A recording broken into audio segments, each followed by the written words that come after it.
In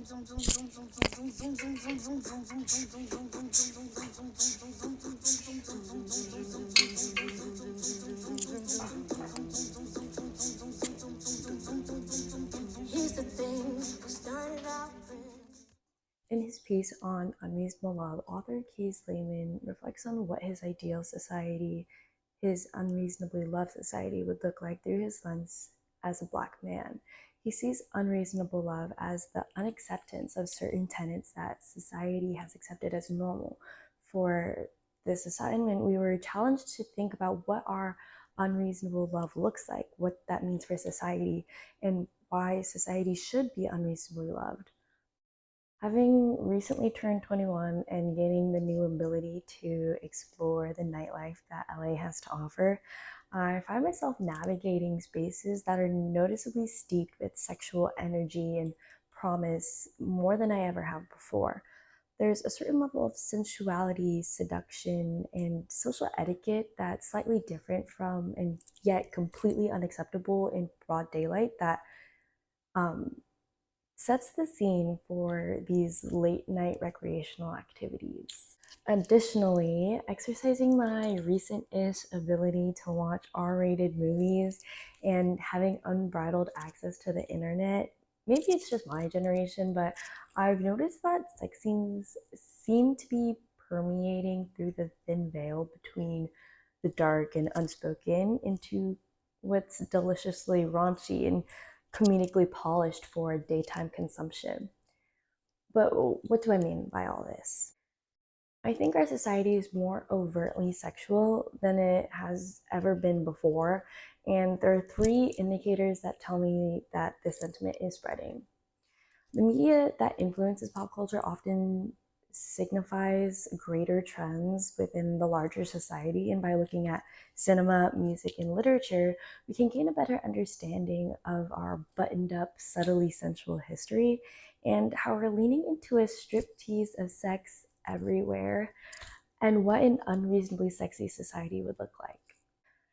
Advocate Kimberly Crenshaw, in her law review From Private Violence to Mass Incarceration, thinking intersectionally about women, race, and social control, explores how the idea of intersectional identities doesn't exist within the eyes of the law.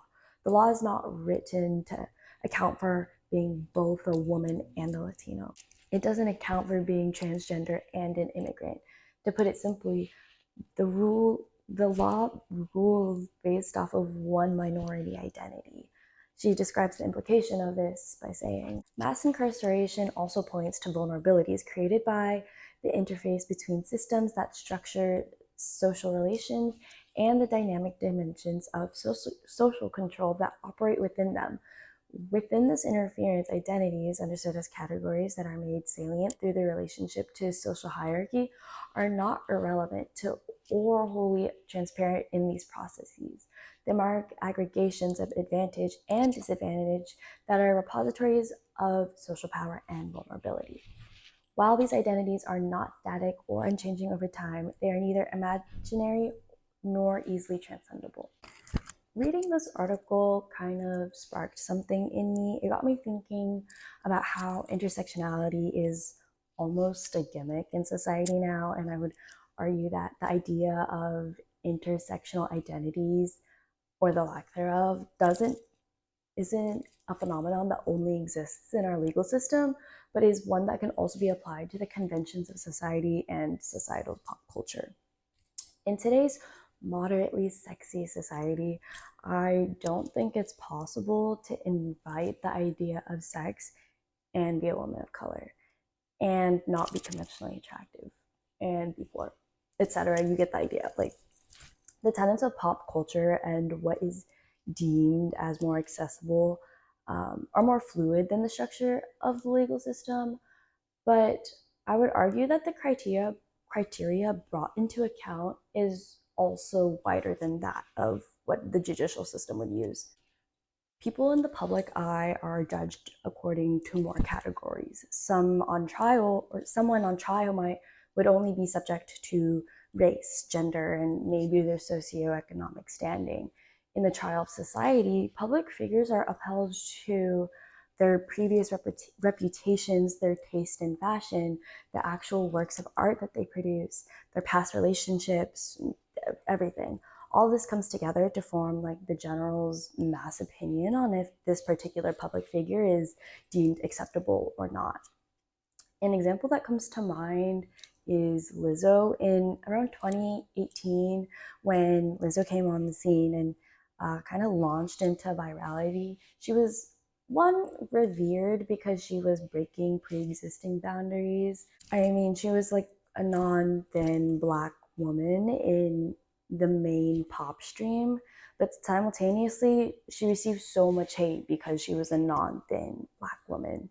It's no surprise that society likes to hold a microscope up to women who are not white or not thin or just women in general, which is why it's so difficult for people of color or people who fall outside like these specific conventions to find success in areas that rely so heavily on public perception.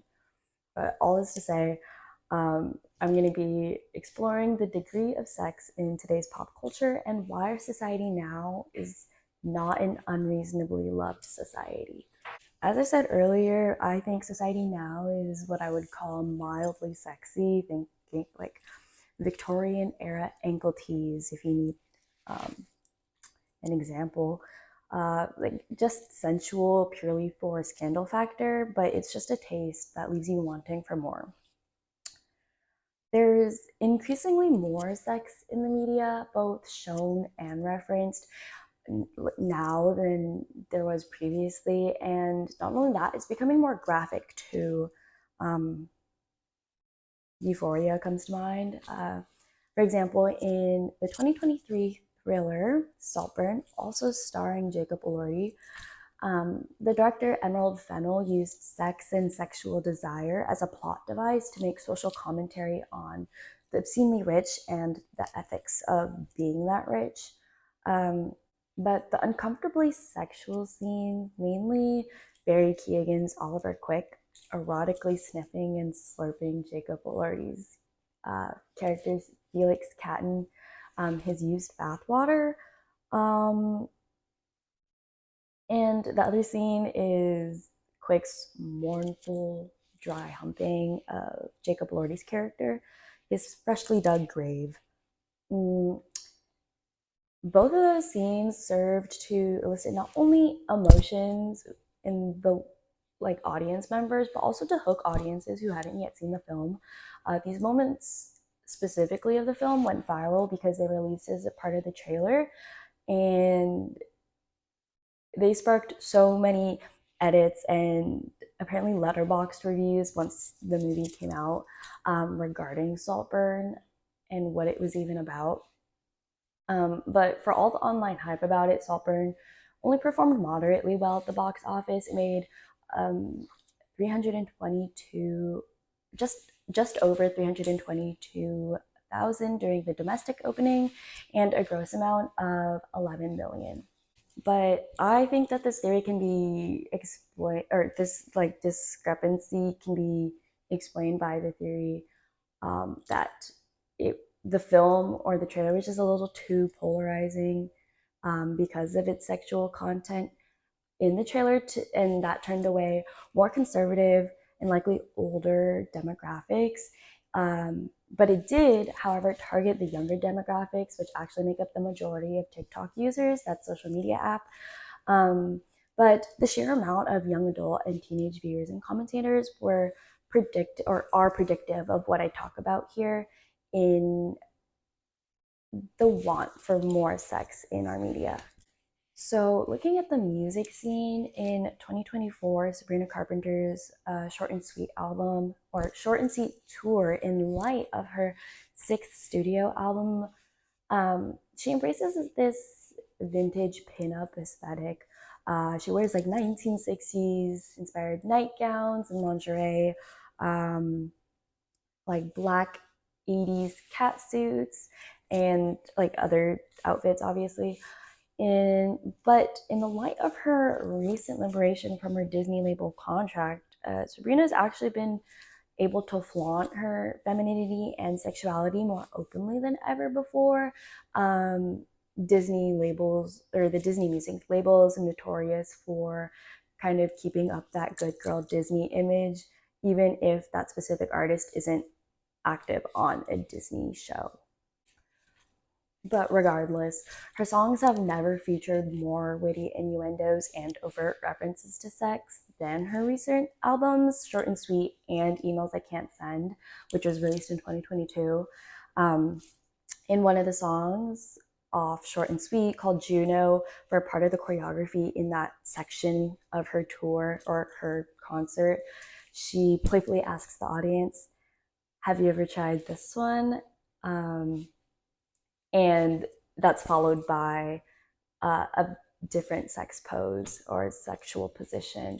Um, Carpenter has received backlash for her lyrics, her outfits, and her Juno shtick, but mostly from moms of preteens and teens uh, who take her daughters to the concert, or if they see online footage of the concert.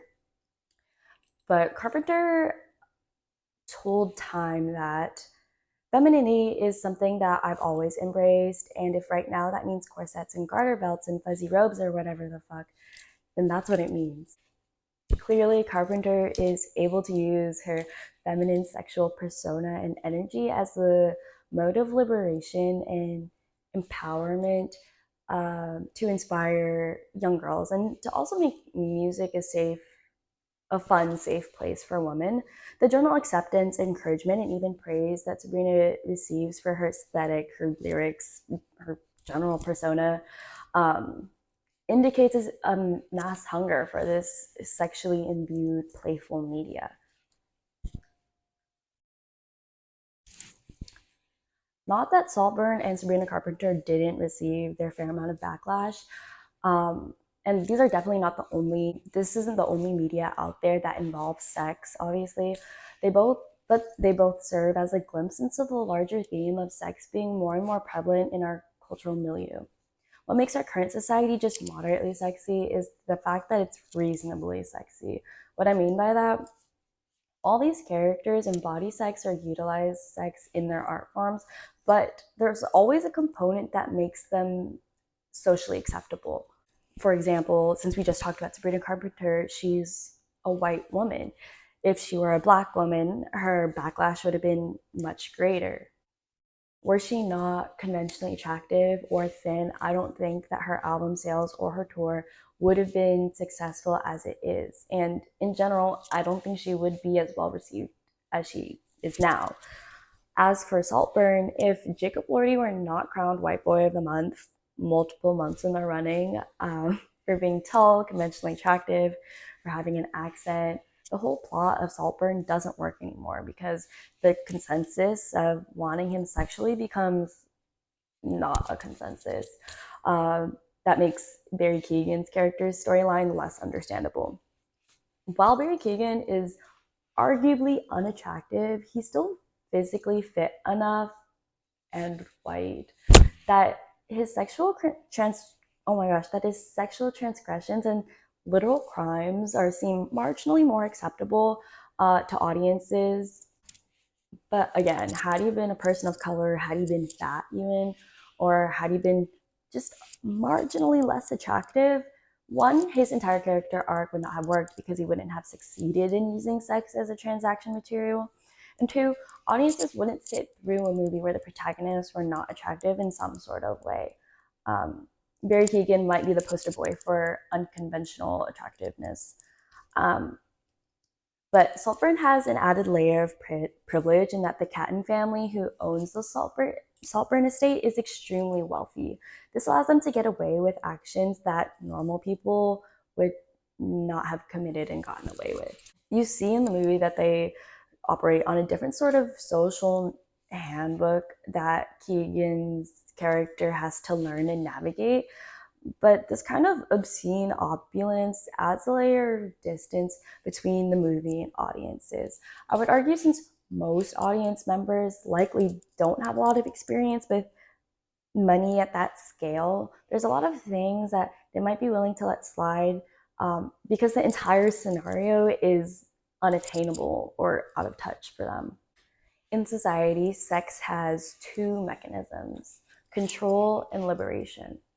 In the documentary La Operación, um, horrific accounts of women from Puerto Rico being forcibly sterilized without their consent due to the widespread mission that the US had to exercise power um, gives us more insight into the control aspect. Doctors and husbands would have these women sterilized so they didn't have any more kids, but wouldn't inform the woman. And this violation of trust is something that these women would then have to live with for the rest of their lives.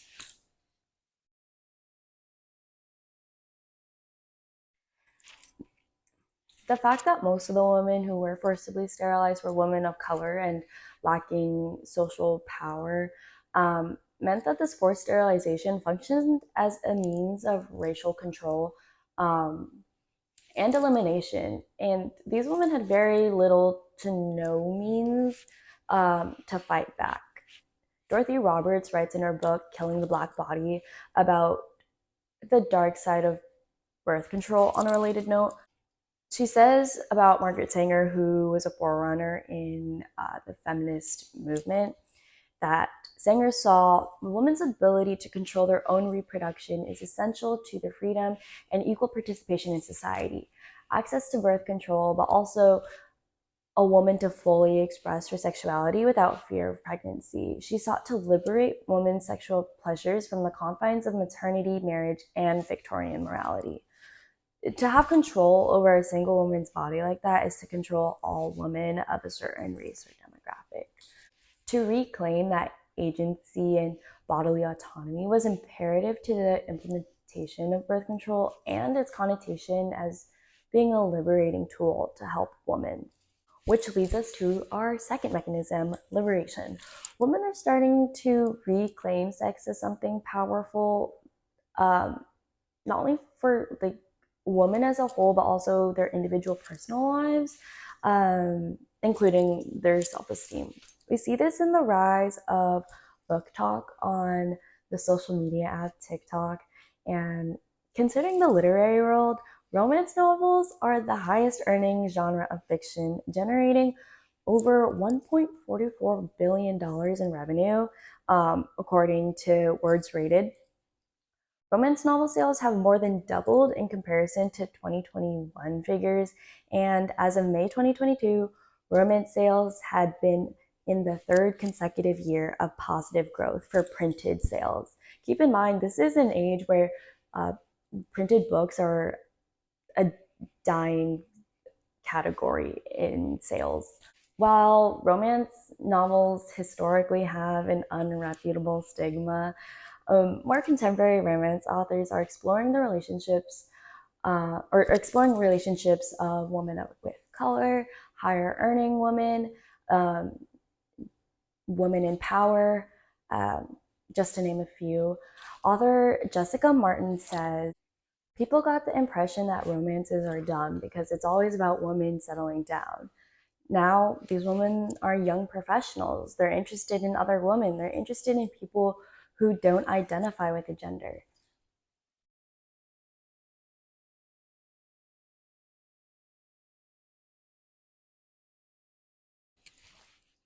It's for everybody. They got smarter and funnier and savvier, and they reflect people. So we have characters of all different body sizes and colors. Within these books, female protagonists have more agency and confidence than they've ever been written before. And by proxy, readers have the ability to explore sex within the relative safety of the printed page, as opposed to uh, the modern printed page, as opposed to the maybe unfeminist literature of early romance novels like bodice rippers and the Twilight fan fiction turned published book era. These new romance novels have fully fleshed out characters with goals, drive, determination, and oftentimes this protagonist is someone who's strong willed, stubborn, and very independent. These kinds of books allow women to see themselves reflected in safe, sane, and healthy relationships without them actually having to go out and experience men in the real world. The book community is making bigger strides in terms of progress more than any other form of media that I discuss here. And in my opinion, it's actually the most unreasonably sexy category thus far. Going back to our music scene, we have artists like Chapel Roan, who invite a sexual persona, but also offers a safe space for women at the same time. With her new song, The Giver, the entire song is thinly veiled innuendo, but it gives country music and lesbianism a new face in pop music.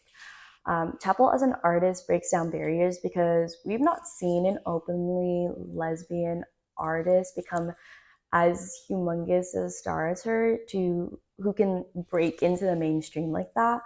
Um, and she takes her experiences of growing up queer in the Midwest and the more conservative consensus regarding sex that the Midwest had surrounded her with in her adolescence and uses that to inform her work. She contrasts this by shamelessly embracing club culture and encourages enthusiasm in being confident in yourself, your identity, and your sexuality. She couples her more overtly sexual songs with songs of deep introspection and commentary regarding her struggle with coming to terms with being queer and the internal struggle of your life goals differing from what your parents want your life goals to be. Chapel Roan adds a layer of humanity to that sexual persona she portrays, which makes her so accessible to so many people. She writes about these universal feelings.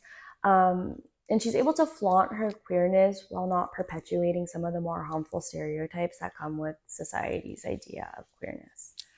Chapel Roan is also an artist who relies very heavily on her visual imaging. She's made a reputation for herself as a drag queen, with drag being a deeply visual art.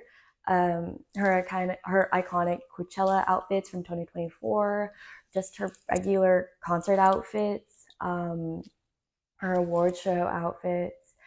Every single time Chapel Roan is presenting herself to the public, she calls upon gay icons and drag queens to carry on their image and their legacy. Our cultural atmosphere is also driven by aesthetics. We're drawn to beautiful things, and the whole point of societal conventions is because we enjoy pretty things. And like Chapel Roan, our visual art that we produce is reflective of the current contemplations and contentions within the mind. Within the mind for Chapel, but within society as a whole for the greater public. Though Chapel Roan is able to use queerness as a way of liberation, she is still a white woman. This affords her a certain amount of privilege and leeway with how much the public will tolerate her before she's deemed too much. But many intersectional demographics don't have the social mobility or currency to explore sexuality in that way. What may be a mode of exploration and liberation for one demographic may not work for another. In the introduction of his 2014 book, A View from the Bottom, author Nguyen explores how certain lenses of queerness are actually limiting to gay Asian American men, which is a double minority section in society.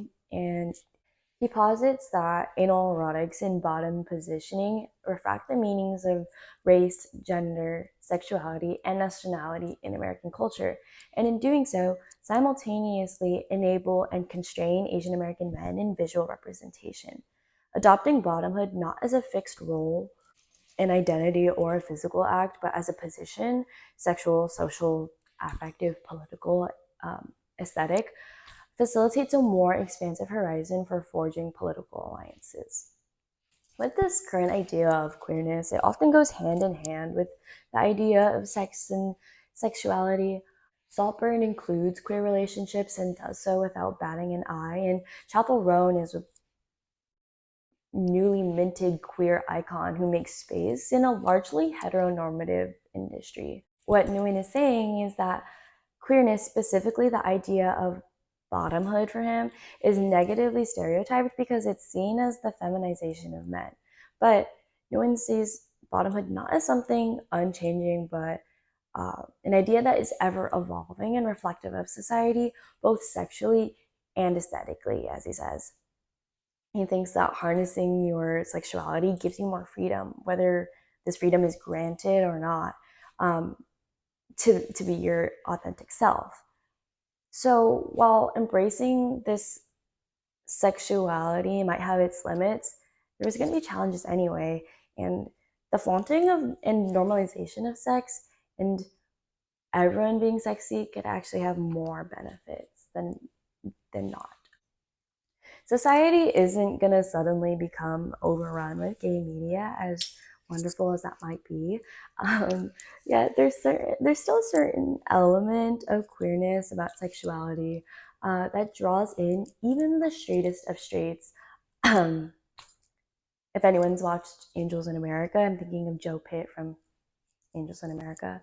And Jose Munoz perfectly describes the allure and the aura of queerness. Queerness is not here. Queerness is an ideality. To put it one way, we are not yet queer. We may never touch queerness, but we can feel it as the warm illumination of a horizon imbued with potentiality. We have never been queer, yet queerness exists for us as an ideality that can be distilled from the past and used to imagine a future. The future is the queerness's domain. Queerness is a structuring and educated mode of desiring that allows us to see and feel beyond the quagmire of the present. Media does not even have to be ostensibly sexual or queer for it to be read as sexual and queer. Gay culture, specifically Black gay culture, fuels our pop culture hamster wheel. And even when whatever is trending is eventually co opted and appropriated by white heterosexual masses, its roots remain in queer culture, whether the general public is aware of it or not. This is a whole separate video, but should we realize that the full potential of exploring our sexuality through the lenses of queerness, an entire world of art and renaissance might be unlocked. In an unreasonably loved society, bottomhood wouldn't be derogatory. Being a lesbian in music wouldn't be such a big deal. It would just be normal. I think my ideal unreasonably sexy society would be a world filled with artists like Hayley Kiyoko, Charlie XCX, movies like Challengers and Sinners and Anora. Um, but we see that using sex as a form of liberation is the only way forward right now. And that's how, and perpetuating this movement of sexual liberation is how we achieve this goal of this unreasonably sexy society. And the society would be all about breaking down barriers. And while sex is slowly being reintroduced now, I think it's imperative that it's done tastefully and thoughtfully while being mindful of younger audiences and the stereotypes that this media may or may not reinforce. But before I go, I will leave you with this quote from Jose Munoz. Queerness is that thing that lets us feel that this world is not enough, that indeed something is missing. Often we can glimpse the worlds proposed and promised by queerness in the realms of aesthetic. The aesthetic, especially the queer aesthetic, frequently contains blueprints and the schemata of a forward-dawning futurity. Both the ornamental and the quotidian can contain a map of the utopia that is queerness. Turning to the aesthetic in the case of queerness is nothing like an escape from the social realm, insofar as queer aesthetics map future social relations. Queerness is also a performative because it's not simply a being but a doing and toward the future. Queerness is essentially about the rejection of a here and now and insistence on potentiality of concrete possibility for another world. Basically, my unreasonably loved society is unreasonably sexy, which is queer and queerness is the future. So basically, my unreasonably sexy society is inevitable and is the future. Thank you for watching.